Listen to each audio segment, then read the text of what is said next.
Our title is The Church, Edification, Exhortation, Comfort. Open up to 1 Corinthians chapter 14 and verse 3. We're just going to look at one verse tonight. And in this one verse, we're going to see the purpose of the church. Paul, as you know, has in chapter 13 talked about a more excellent way in which to handle church matters, and that is love. Someone asked me to send the messages that I spoke on 1 Corinthians 13, and I looked them up on my computer, and we gave 7 messages on 1 Corinthians 13.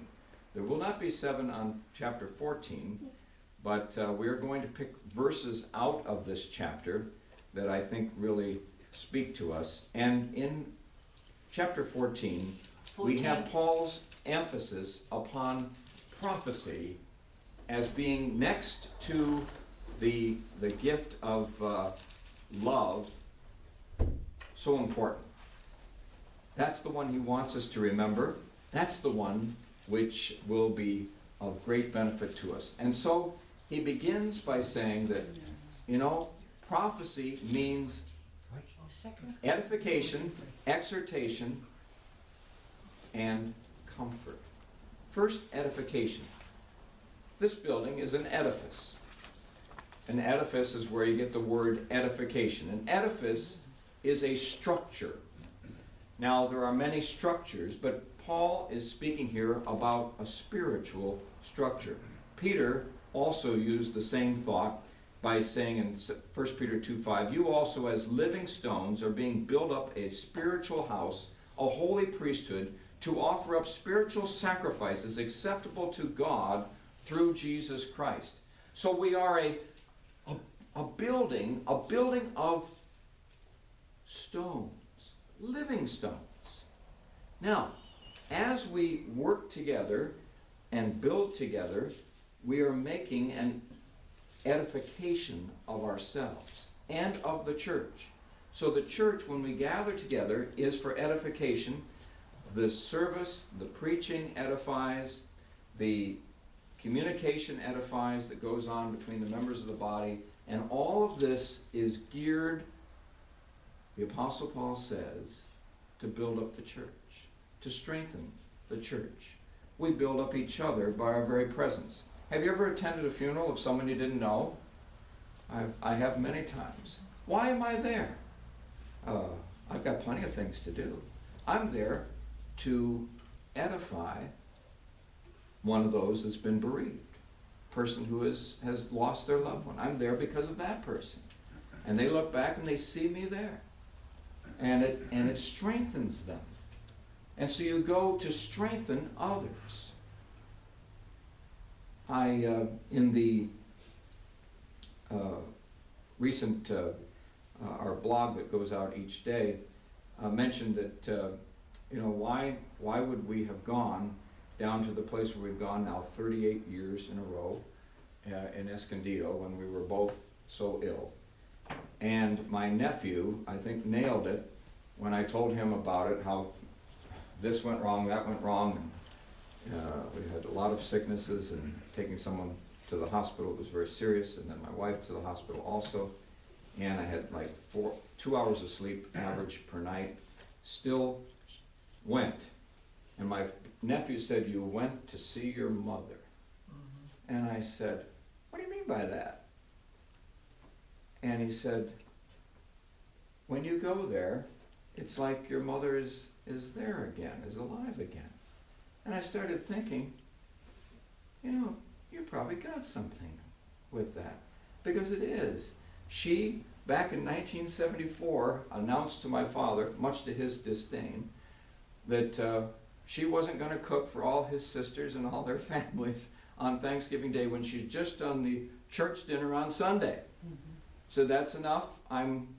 She had hit retirement age, and she felt that the church dinner is the priority. And so Thanksgiving Day, she wanted to go to Escondido, Lawrence Welk's resort, and have dinner there. And so we went in 1974, 1975, And every year, and when she passed away, we took my father, because he could play golf. We took him on Thanksgiving there also. And when he passed away, Denise and I said, what do we do? And we kept going. And we've been there, and we've enjoyed it. The same lady that greeted us 3 days ago greeted us there. She's the one who greeted Lawrence Welk when he walked in there in 1964 to have a bite to eat. She was the one who greeted him then, and she's still there. And she told me, I was sick all week too, and people said, are you going to miss Thanksgiving? She said, no way, I will be strong enough. And she was there, still there, all these years. Well, it built her up for us to be there. It built me up just to see her again, and to be there again, and yes, I guess I did go to see my mother. And it made me think, I wonder how people give me all sorts of excuses about why they can't come to church. This, and this. Oh, hangnail might have a phone call. There's a ball game. It's the only day I have off. I get that from the people I invite at the bank. Oh, it's the only day I've got. And yet, do you know there's someone sitting there who keeps turning around to see if you're coming in? Oh, I wonder if they're coming. Will they be here? That's Jesus. Jesus cares. He really does. Because he wants us to be edified. And we go to church not for entertainment, not just to see friends, not for this or that purpose, not for the building or for any other reason, but to see Jesus, our dearest friend. And when you got that picture in your brain, and you see that, edification has already begun. Because you realize, wow, I'm here because he wants me here. And he wants me here because he wants me to be built up. Why? So that when Satan attacks, when you have been built up, when there's mutual edification and you're being edified in the Word, when Satan attacks, it hits a stone wall and you're the stone. And his attack does not go through. Exhortation, the next word. Notice that the 14th chapter begins with the words pursue love. I like that. Pursue means to just follow after, go after so hard, and you're just trying to get there. Pursue love. It's very important. That is an exhortation. It's something which is telling you to, it's a command. It's also could be a warning. I was given some medication, mentioned that I have not taken because I looked at that long sheet that they give you, and I read all those things, and then I called the doctor and I read them to the doctor. He says, they all say that. Yeah, but that one little 5-letter word really got to me. What word was that? Death. Those, and then involuntary movement. Oh my. Motor neurons, yes, seizures, vomiting, nausea, dizziness. I told him, I've had these things. I don't want more. And he says, oh, just try it. And I said, no, I can do without it. So we're given exhortations, warnings. There's warning labels on everything. The Bible is filled with warning labels. The 10 Commandments are warning labels for us that are very valuable. We sometimes come up with silly ones. In fact, the church at Corinth, I think, had gotten so far off the track that the world thought they were a joke. Their warning labels were silly. They were thinking only of themselves. If you look at the context of chapter 14, which is tongues, and the tongues movement as it was in the church at Corinth, people were sitting there edifying themselves, building themselves up supposedly through speaking this heavenly language, which the person next to them didn't know what they were saying. That Paul says, it looks bad to visitors. It looks bad to the world. It looks bad to the person sitting next to you who might be a believer. He's not getting edified. He doesn't know what you're saying. So, exhortation. Paul says that's why you come to church, to get exhortation. You come for edification, you come for exhortation. Edification strengthens, exhortation strengthens. And lastly, you come for comfort.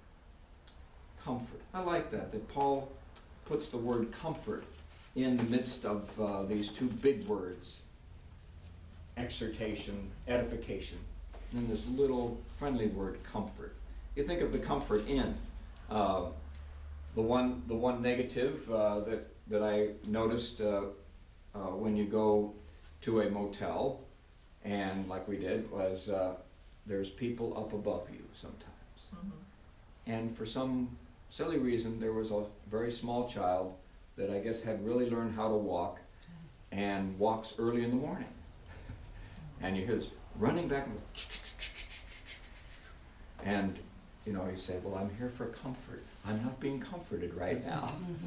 But, you know, you live through it.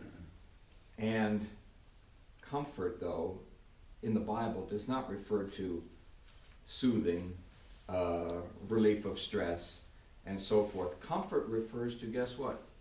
Strengthening, giving you, in fact, in Greek it means to help by giving courage. To help by giving courage. Strengthening. And so it would make sense that who is called the Comforter in the Bible? The New Testament. Holy Spirit. Chapters, several chapters on that. The Holy Spirit is here to give us comfort. He is the Comforter. It also, the Holy Spirit is the one, actually the word parakletos, paraclete, which is translated comforter,